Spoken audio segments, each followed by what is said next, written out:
ভাজাটা দেখেই মনে হচ্ছে খুব টেস্টি হবে।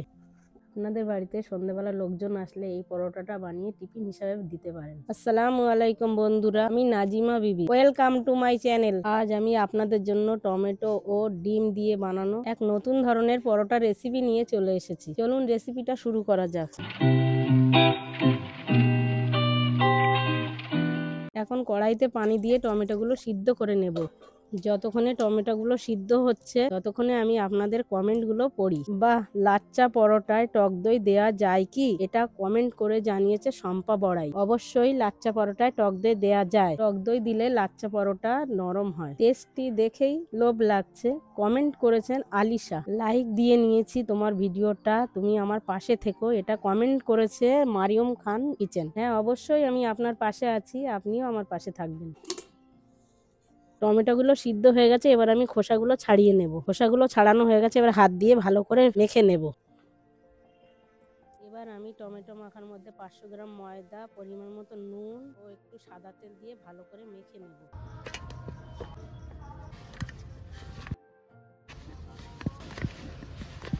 এখন আমার আটা মাখা রেডি। 10 মিনিটের জন্য ঢাকা রেখে দেবো। এরপর 4টে ডিম ফাটিয়ে নুন, পেঁয়াজ, কাঁচা লঙ্কা, ধনেপাতা কুচি ও এলাচের গুঁড়ো দিয়ে ভালো করে মেখে নেব। 10 মিনিট হয়ে গেছে, এবার আমি লেচিগুলো কেটে নেব। এবার রুটিটা গোল করে বেলে নেব। এর উপরে সাদা তেল দিয়ে এইভাবে চৌকো করে ভাঁজ করে নেব। এবার আমি চুলো ধরিয়ে কড়া বসিয়ে তেল গরম করে নেব। এবার আমি পরোটাটা চৌকো করে বেলে নেব। পরোটাটা ডিমের মধ্যে ডুবিয়ে তেলের মধ্যে ভেজে নেব। পরোটাটা ভাজার জন্য একটু বেশি করে তেল দিয়ে নিতে হবে। ভাজার সময় এইভাবে ফুলে উঠবে।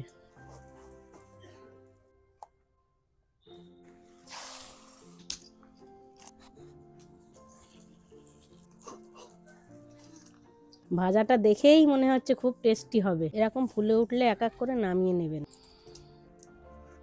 এই যে আমাদের টমেটো ডিম দিয়ে বানানো পরোটাটা রেডি। চলুন এবার টেস্ট করে দেখা যাক। পরোটাটা খুব সুস্বাদু ও নরম হয়েছে। আপনাদের বাড়িতে সন্ধ্যাবেলা লোকজন আসলে এই পরোটাটা বানিয়ে টিফিন হিসাবে দিতে পারেন, তারা খেয়ে খুব মজা পাবে। ভিডিওটা ভালো লাগলে লাইক, শেয়ার ও সাবস্ক্রাইব করবেন। আপনারা যদি কোনো রেসিপি জানতে চান কমেন্ট করে জানাবেন, আমি সেটার উপর ভিডিও বানাবো।